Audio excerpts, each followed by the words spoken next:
Have you ever wondered what kind of devotion could cause ancient mountain gods, guardians of cliffs and hidden springs, to bow down in reverence? Have you ever imagined that a woman who could neither read nor write might awaken the hearts of spirits whose legacies stretch back 3,000 years? Welcome back to our channel.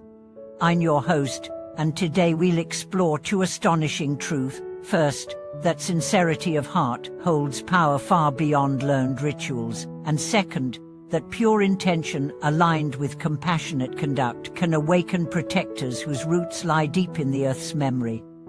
On the mist-shrouded slopes of Mount Luofu in southern China stands a humble shrine built of moss-covered stones. Legend tells of a young nun named Millennia who arrived there centuries ago, clutching only a simple wooden staff and her faithful faith. Despite lacking any formal scriptural training, she swept the temple courtyard each dawn, offered water to every tree spirit, and chanted her vows in a clear, unadorned voice.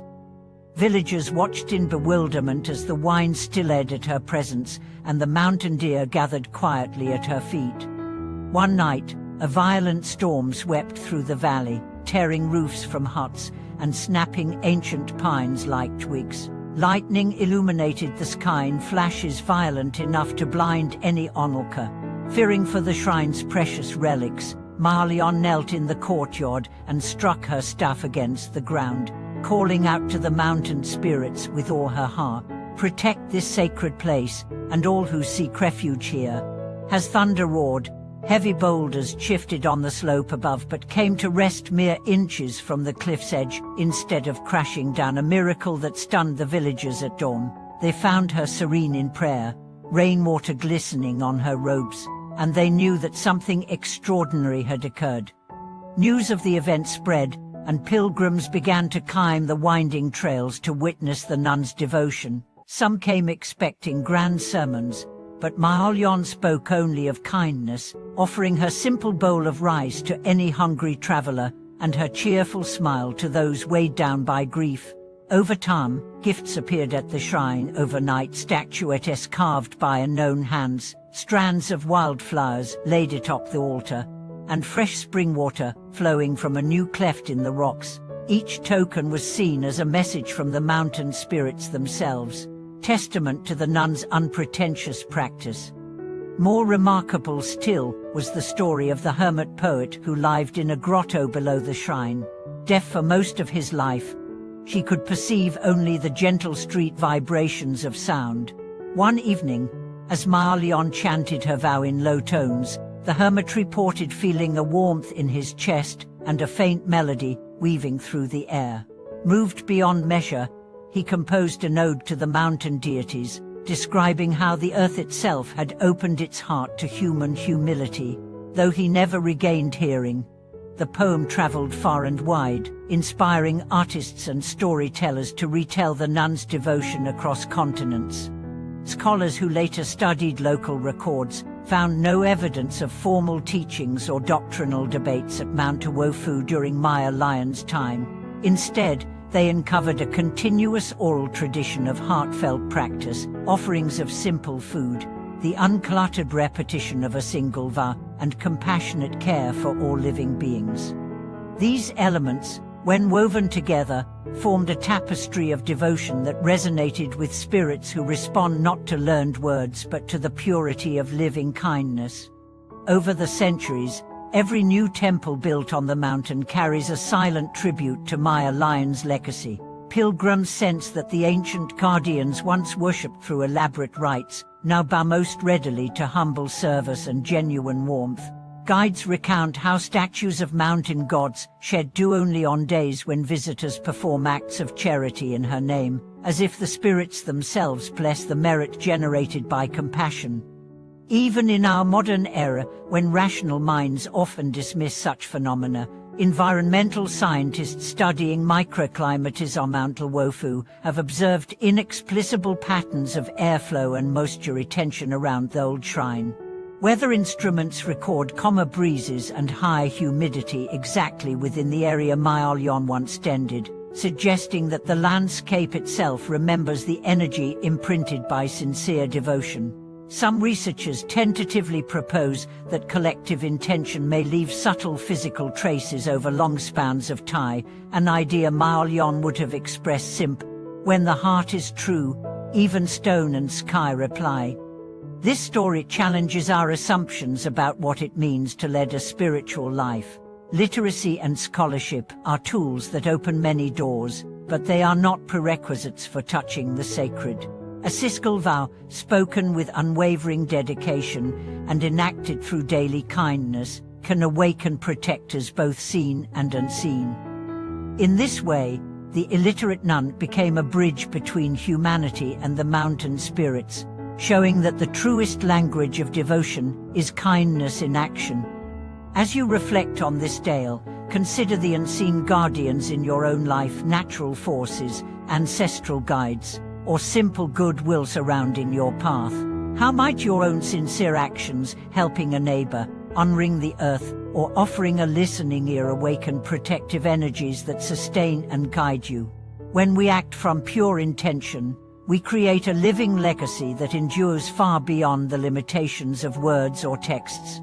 Pilgrims who visit Mount Luofu today often describe an almost tangible hush as they approach the old mossy shrine, as if the very air has been softened by centuries of silent devotion.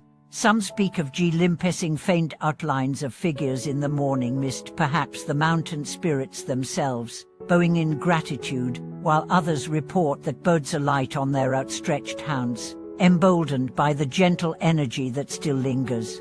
These subtle interactions remind us that true devotion need not advertise itself. It works quietly, reshaping the environment in ways beyond our ordinary perception.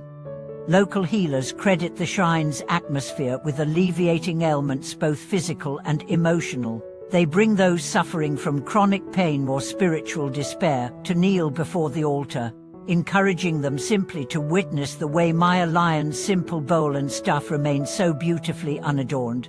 Without mantra or ritual, the act of standing in that space, owing that one humble heart once humbled the mountain itself, often catalyzes a profound shift. Patients describe a sudden lightness in the chest, tears flowing without warning, as years of tension and grief dissolve into the ancient stones beneath their knees.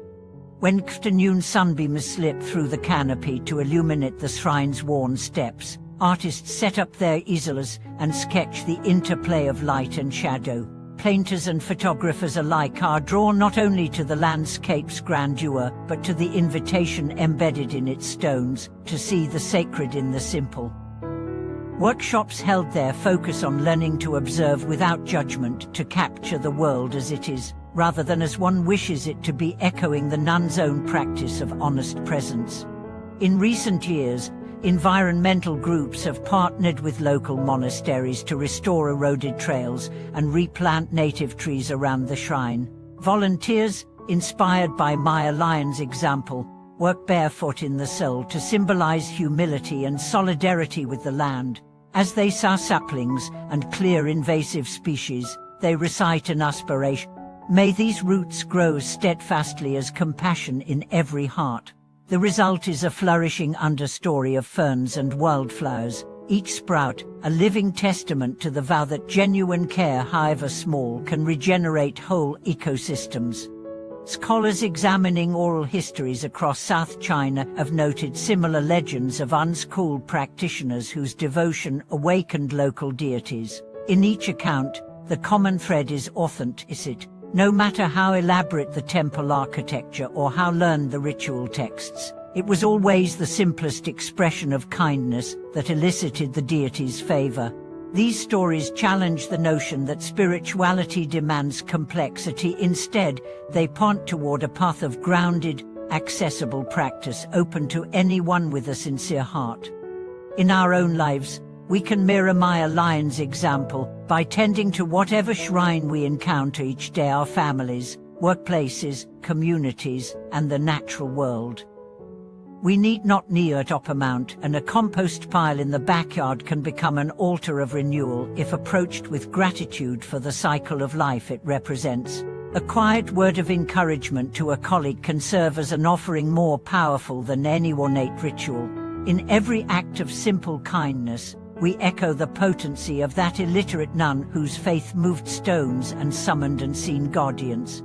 As dusk falls over Mount Owofu and lanterns glow along the trails, visitors often leave behind tokens of remembrance, stones carved with single characters of compassion, strings of hand-woven prayer beads, or folded petals laid at the shrine's base. These offerings, though modest, are imbued with the same energy that once drew the mountain spirits down in reverence. In this timeless exchange, we learn that the measure of devotion lies not in scholarship or spectacle, but in the purity of the heart's intention.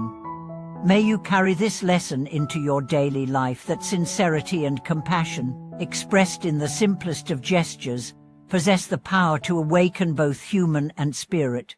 And may your own humble acts invite unseen forces of support, guiding you toward deeper connection with all that sustains you. Thank you for watching this video.